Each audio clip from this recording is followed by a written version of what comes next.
Craving the perfect holiday snack? Check out Farmer Bill's Biltong. Think beef jerky, but better. No sugar, no preservatives, just pure animal protein goodness. Crafted from premium grass-fed beef or bison and air-dried to perfection, Farmer Bill's Biltong is nutrient-packed, energy-dense, and perfect for an on-the-go treat or a standout snack for your next party. My favorite is the original bison, but the other flavors like the original beef, smokehouse, and spicy chili had me second-guessing that choice more than once.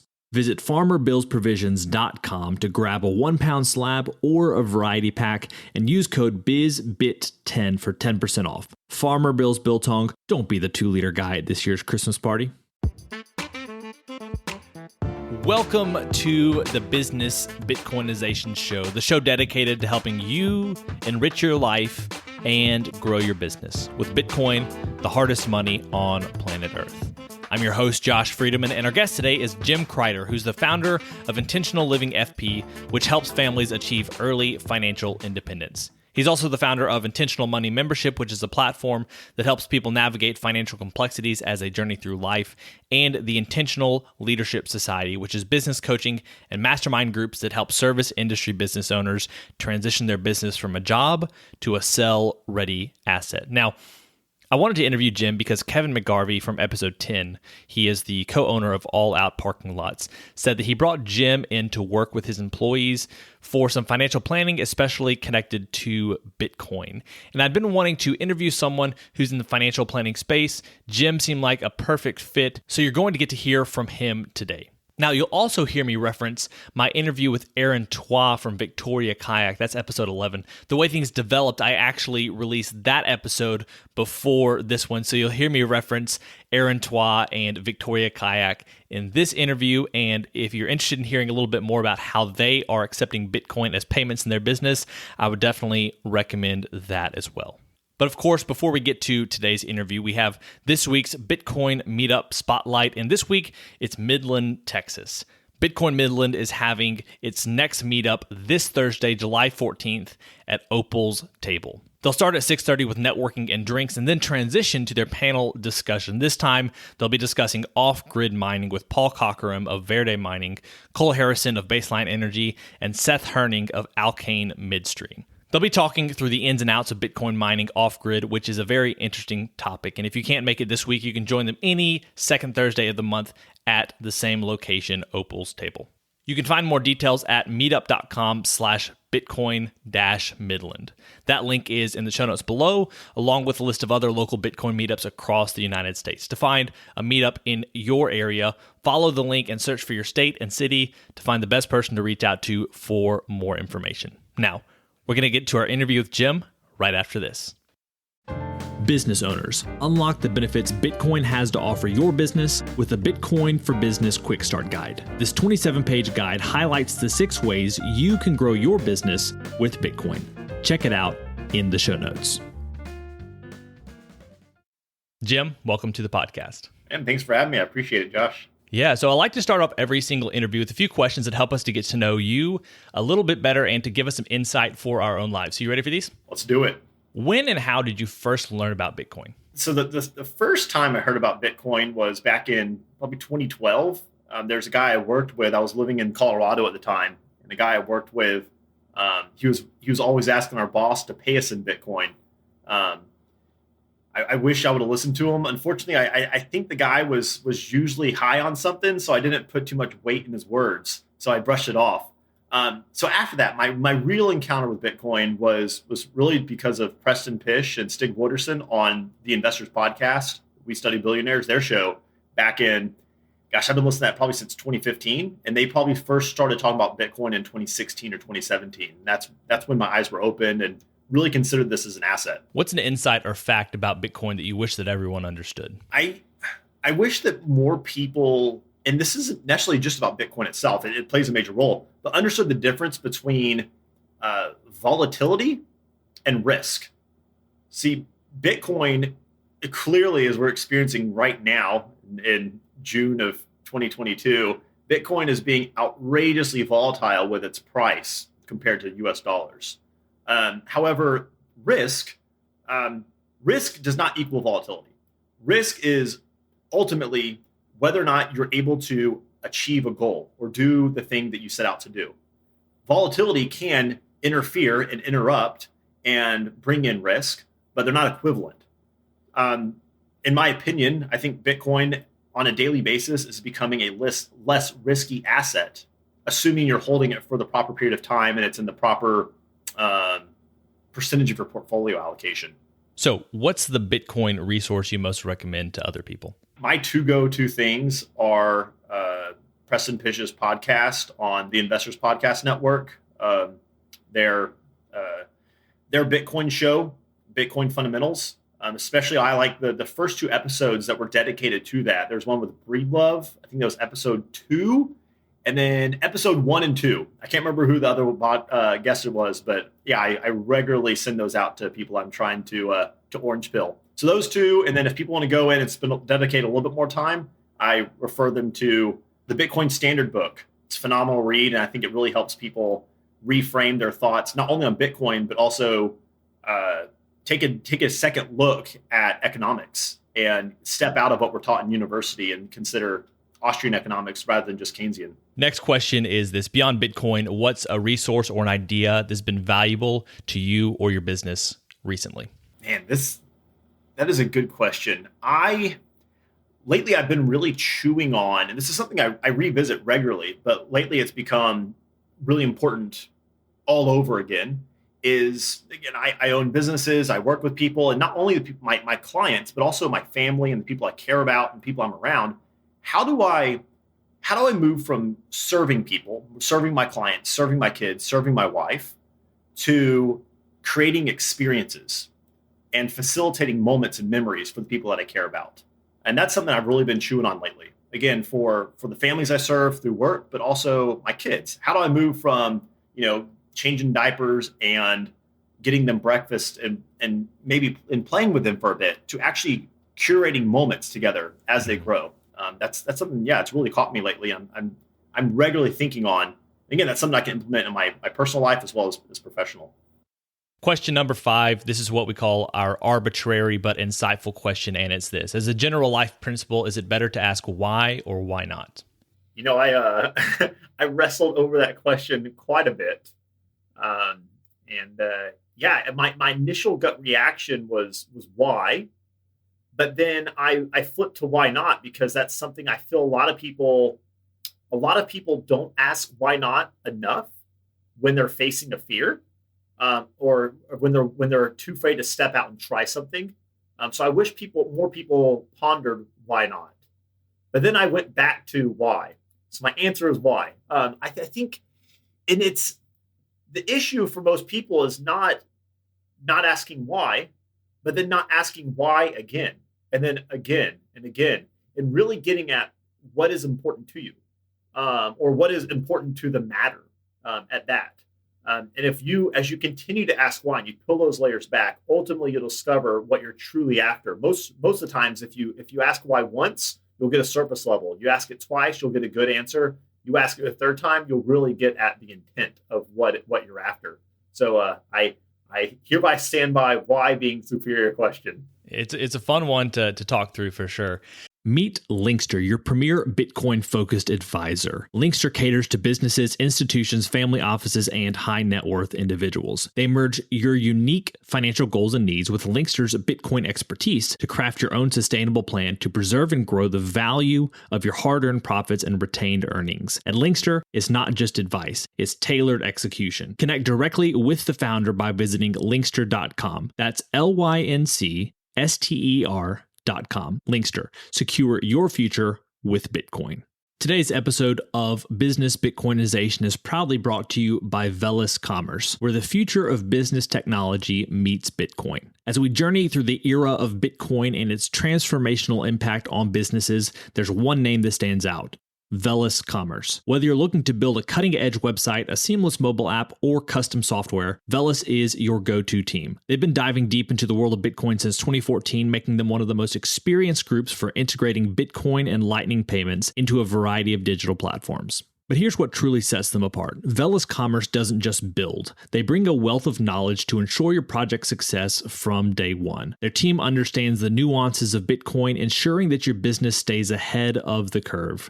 And for all business Bitcoinization listeners out there, Velis Commerce is offering a free consultation to kickstart your project the right way. So if you're ready to future-proof your business in the coming age of hyper-Bitcoinization, head over to veliscommerce.com or reach out on Twitter at veliscommerce. Let's make sure your business thrives in the Bitcoin era. So, Jim, we're here today to talk about a number of things, but particularly Bitcoin from the perspective of someone who is focused on investment and finance. And part of the reason that I reached out to you first, I've been thinking on this for a little while, who's the person in this space that's good to talk to? Then Kevin McGarvey, couple weeks ago, we had him on the show, and he mentioned that you came into his business and you helped his employees kind of get things set up on the financial side. So I wanted to bring you in to talk about Bitcoin and how to begin thinking about that, both maybe on a personal level and a business level. We're going to get to that in just a second, but I want you to share a little bit about the businesses that you have going on.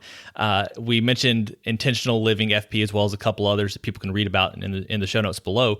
But could you just share with us a little bit about your businesses, the things you have going on, as well as this intentional motif that keeps on coming up? Yeah. So I guess we'll start off with that, the intentional part. My job overall is to help people actually become articulate about what's important to them and then align their resources, their time, their energy, their money, their relationships with what is actually important to them. And that's being intentional. So that's a theme that I have in hopefully everything that I do.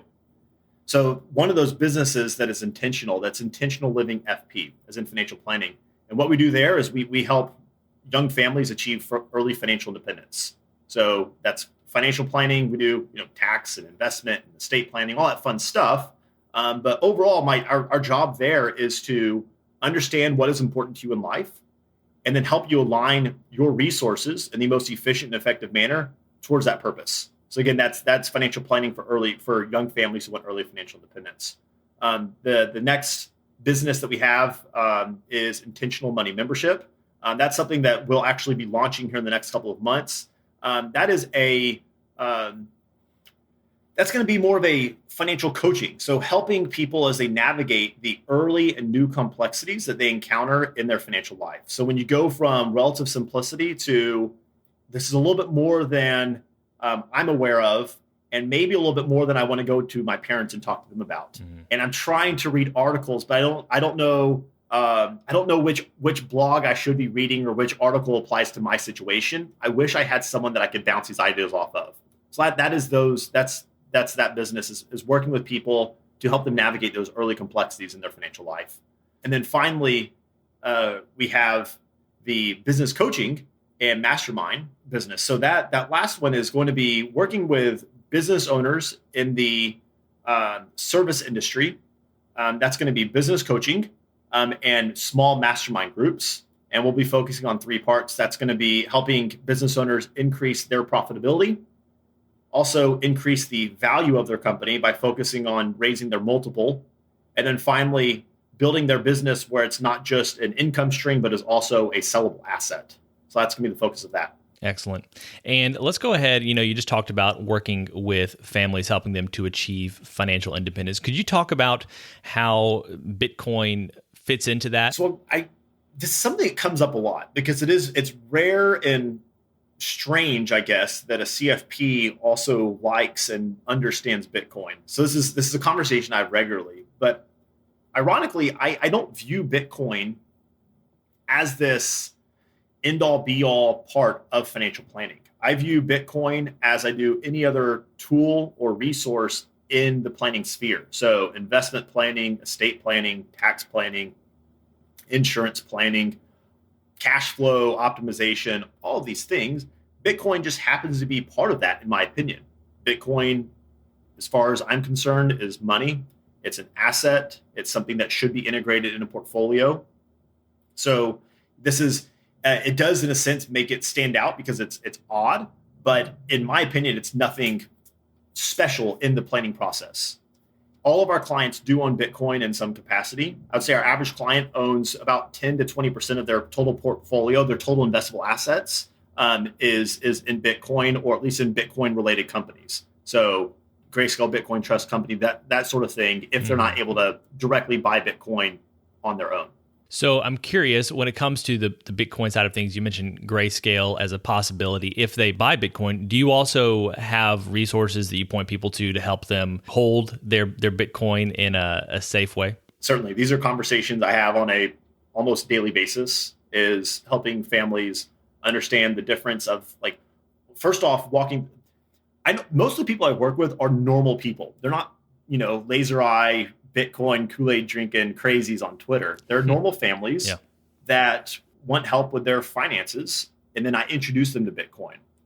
And we talk through what are you aware of with Bitcoin prior to this conversation? Let's just get on the table. Do you think it's drug money or whatever? So we talk through those things. Anyways, I say that these people I talk with generally aren't Bitcoin maxis. They're normies, as I think we call them on Twitter.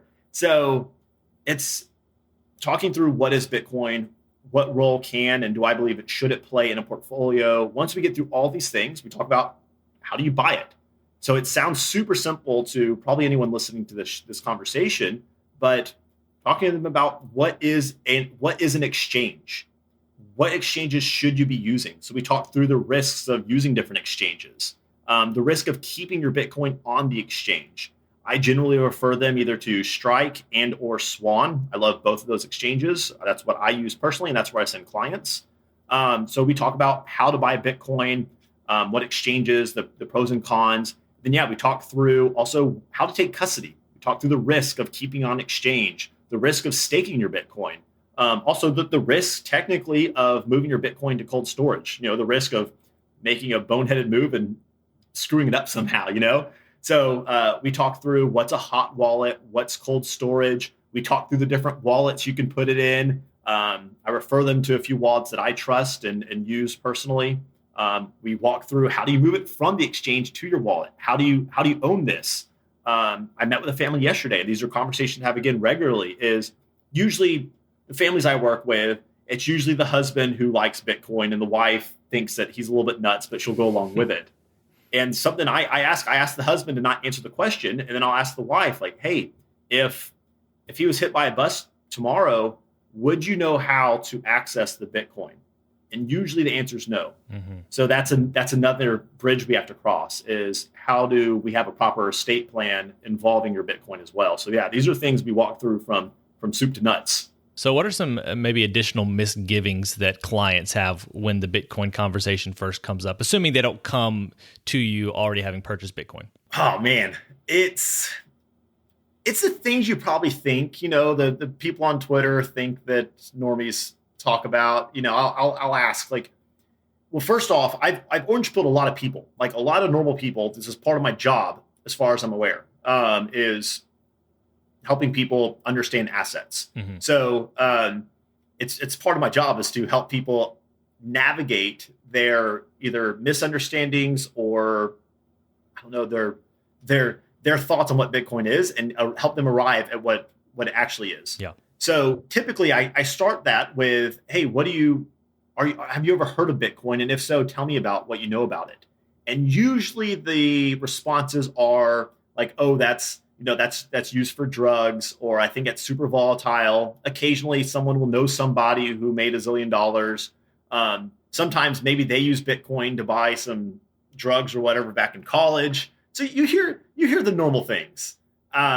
It's pretty much none of the time is accurate information. And it's usually same thing with other CFPs in the industry. I met with a group of CFPs yesterday. There's probably 20 of us on this phone call, and they asked about Bitcoin and the portfolio.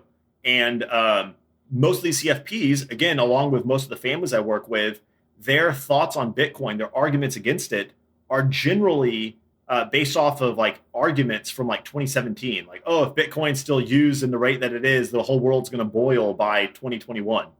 These goofy things. So it's helping you before you go and counter their arguments, you have to at least give these people a voice to state their arguments and get it on the table. You have to do that. If you're ever going to orange pill someone, at least let them air what their concerns are. Let them be heard. that will allow them to be open to hearing what you have to say as well. So let's move over to the business side of things. Now, I know that you mainly work with families, but you've at least had experience working with Kevin and his employees. I'd be curious to know, have you had many other conversations with business owners? And what are some of your thoughts, or what are some of those conversations about when it comes to the pros and cons, the meat and potatoes of adopting Bitcoin into their business? Oh, man, so it's about 70% of the families we work with own businesses, either as their primary source of income or as a side hustle. Mm-hmm. And then a lot of the families who don't own businesses right now we're in ramp up stage to launch late 2022 or 2023. So these are regular conversations we have. I will say that is, as far as adopting Bitcoin in their business, either as a payment tool or as taking it on as an asset on their balance sheet, that is still really rare. From the conversations I've had, that's never even crossed the minds of most people. Kevin obviously is a special case. He's fully into it, and they're using Bitcoin really prolifically in their business, both as an asset and as a way of rewarding their employees, which I think is absolutely amazing. He's such a good employer and business owner. But yeah, the conversations I have, that's usually, again, it's not even like, oh, that's not something we do, we're not comfortable with it. But the thought of, wow, we can use Bitcoin as a means of payment, or a unit of account, that's not even on people's radar thus far. And for the clients that you work with, I'm guessing that they have, some really small businesses, some side hustles, like you said, some maybe larger businesses. Is there generally a benefit to them thinking through those things, or is it more of a benefit just adopting it on their own family's balance sheet? I would say there's trade-offs. I mean, I would argue there's benefits of adopting Bitcoin, especially if you retain a lot of money on your balance sheet and you think that Bitcoin will appreciate far greater than other assets, especially the dollar, then it certainly could make sense to adopt Bitcoin on your balance sheet. Obviously, you want to consider any tax implications and maybe any accounting issues that you might run into. But obviously, that's going to be hand in hand with your personal balance sheet. Your personal balance sheet, if you had a few $1 million of cash, aka retained earnings on your business balance sheet, you don't want to keep a fortune in USD. That will be eaten alive by inflation. You invest that. And you might want to consider that with your business balance sheet as well. Obviously, I'm not advocating for you to keep, put 100% of your balance sheet in Bitcoin. Just like I get beat up all the time on Bitcoin Twitter and spaces and stuff for saying that you should have a US dollar emergency fund for personal and business purposes. But yeah, I'd say that's definitely a use case. Also, accepting payment through Bitcoin, I think that's a phenomenal step in the right direction. It's funny, actually, a lot of people I talk to think that Bitcoin doesn't exist, or it's not a actual currency because it can't be used for payment. It's like, are you not aware of these entire countries who have adopted this as a means of payment? So as far as even just bringing awareness, I think that's phenomenal. Heck, even cutting cost on your transaction fees, cutting out these other payment mechanisms, these payment rails, you can save a good amount of money if you have a lot of transactions going on by adopting Bitcoin. Now, obviously, the final frontier is not pricing in US dollar, but accepting Bitcoin as the payment converted USD, but rather actually pricing in Bitcoin or sats. That is the chasm that I don't know of any business that has crossed it yet, saying this good or service costs X sats, despite if a sat is worth, a fraction of a penny or a dollar. That is the place that we need to see Bitcoin get if we're going to see actual mass adoption. Yeah. So I am hoping and anticipating. So one of the businesses I'm starting, the intentional leadership, so that will be starting here. Groups will be rolling out in January of 2023.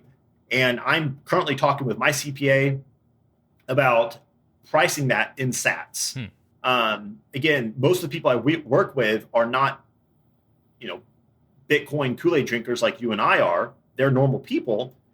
So if I price this service in sats, that will force people to consider, what do you think is a better place to hold your money? If I'm going to be part of this thing I'm going to have to pay on a monthly basis for this service, do I hold it in US dollars and hope that Bitcoin stays flat or drops?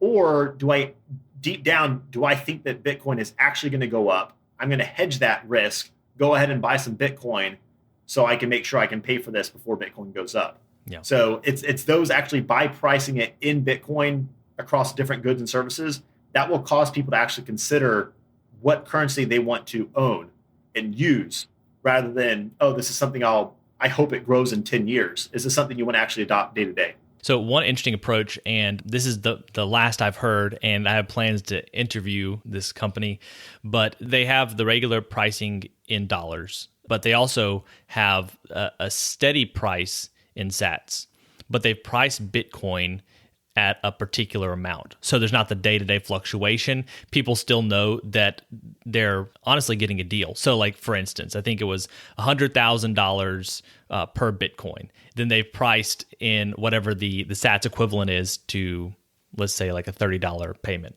if that makes sense. And so that way people can pay in Bitcoin, and they're honestly getting, until Bitcoin hits $100,000, they're honestly getting that service at a discount. So it's a pretty smart approach in this in-between time before it's commonplace to start paying for things in Bitcoin. I thought it was kind of interesting just hearing what other people are doing out there trying to play with this idea and how does it make the most sense. Otherwise, I'm guessing that like for you, anytime Bitcoin goes down, you're going to have a lot more people joining this leadership society, right? I mean, that's kind of like the internal psychology of people potentially. Yeah, that's where, again, I know it's possibly risky or is risky to price a good or service in Bitcoin, because if you see a 20% drop in whatever 48 hours or whatever we're looking at right now, yeah, I just lost a lot of income. So you certainly want to consider that. Fortunately, I have the capacity to take that risk in our personal financial life. And then overall, yes, Bitcoin will experience these drawdowns, but I personally think that Bitcoin over time will go up. So my personal conviction is if I price it in Bitcoin, that will be better than, I mean, heck, I see it all the time. I said, there's a taco place down the street. There's a breakfast tacos, and they're changing their prices of their breakfast tacos on like a weekly basis. They scratch it out and it's like $1.25, $1.40, $1.70, because US dollars are being debased on a regular basis right now. So would you rather have to reprice in US dollars regularly?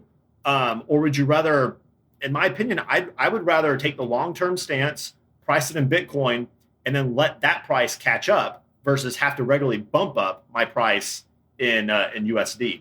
So you gotta make your mind up. This is semi-related. Like there's risk in everything you do. There's also risk in pricing in USD. And right now there's a lot of businesses that are experiencing that. That's a lot of these companies last quarter had these terrible earnings because their overhead far outweighed what they expected it to be because of inflation. That's a risk of pricing and servicing on the rails of USD. So again, there's risk no matter what you choose. You have to consider what risk you're willing and comfortable with taking. Any thoughts on the fluctuation? I'm not going to ask for price predictions. We haven't done that on this show, and I'm not planning on doing that. But I'm curious about how you see fluctuations in the future potentially after Bitcoin reaches a much larger market cap. Any thoughts there, or is that kind of beyond where you're willing to go? No, this is speculation. I don't know. You know as much as I do. You have something that was created, obviously, decades of research by bodies of outrageously smart people, way smarter than I am, went through contributing this. Satoshi basically gathered all of their inputs, tightened up some loose ends, and packaged this perfect thing of Bitcoin. But that all happened just over a decade ago. So you're going from this unknown person on a very niche blog, essentially creating a new form of money to countries adopting it. You're foolish if you don't think this is going to be volatile. I mean, we have Amazon and Walmart and these companies and these services and goods that people use on a daily basis. They're experiencing like extreme volatility. Of course, Bitcoin is going to. So that's to be expected. And I would expect the volatility to continue. Now, I would also expect that to, and hopefully it will decrease over time. It will, hopefully, in my opinion, that should decrease over time.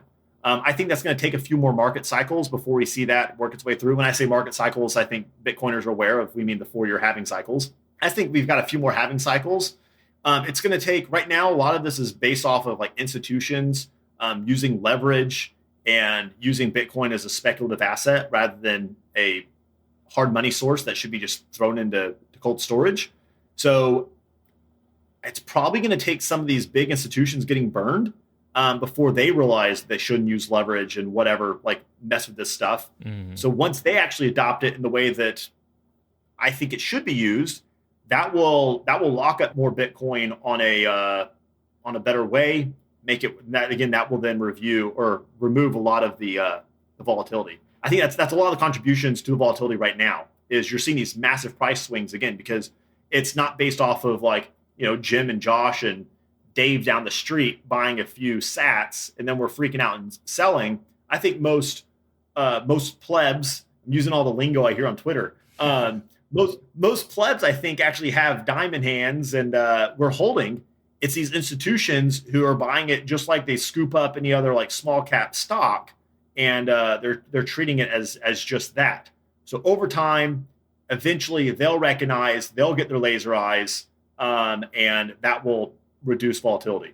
So yeah, I think we've got probably a few more halving cycles left to go though. So Jim, I appreciate you sharing your thoughts today. I'm curious, any final thoughts for especially those families who have a business in their life, things they should be thinking about when it comes to Bitcoin? And then maybe if you could plug how people can find out more about your businesses. I would just, encourage, again, there's going back what I said earlier, there's risks in everything that you do.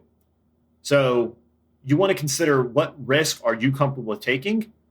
Make sure that your portfolio is sizing properly.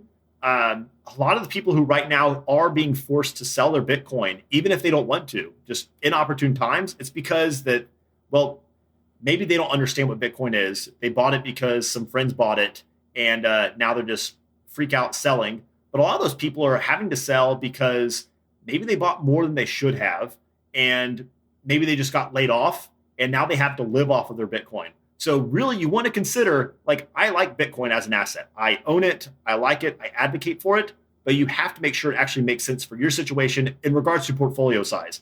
I think all Bitcoiners are on the same page as far as get off of zero. I stand by that. But really, you want to consider in your personal life and your business life how. I think it's no longer a question of if, but rather how and to what degree you should adopt this. Again, both personally as an asset and then in your business as a payment system and as an asset. And where can people go to find out more about your businesses? Yeah, so you can follow me on Twitter at Jim Crider TX, as in Texas, so Jim Crider TX. Or you can go to Intentional Living FP, as in financial planning, so intentionallivingfp.com. Right on there on my home screen, you'll see my calendar. There's 15-minute slots. Put 15 minutes on my calendar. I'd love to talk to you. I mean, if you have a question about just the simplest thing, you think maybe you feel stupid asking it, I'd be more than happy to answer any questions I can for you. Or if you want to chat more about if or how I can help you out, I'd love to. Perfect. Jim, thank you so much for your time today. It's been a pleasure. Yeah, thanks for having me. All right, friends, it's a wrap. Thanks for listening to this episode of the Business Bitcoinization Show. If you want to reach out, our email is info@bizbitshow.com. Also, if you haven't done so yet, go ahead and scroll on down to the show notes. There you'll find ways to connect with me and our guest, as well as our excellent sponsors who can help you succeed in your life and in your business. Keep building, keep growing, and until next time, keep living and leading well. If you're a regular listener of the podcast, thank you. If you want to take a further step in your support for the show, you can help us grow by listening on Fountain, a value-for-value podcast app on iOS or Android. If you hear something you like that you disagree with or anything else, you can share it by sending some sats and adding a comment with your thoughts. Some of you have already done this, and I appreciate it. I'm going to begin reading your boosts on upcoming episodes, so if you have some insight or value to add, let the people know. Getting started with Fountain is easy. You can add Bitcoin to your Fountain wallet by using your fiat accounts or any Lightning wallet. And one of my favorite features is that once you're using the app, you can earn sats just by listening on Fountain. Check out the link in the show notes to get started with Fountain today.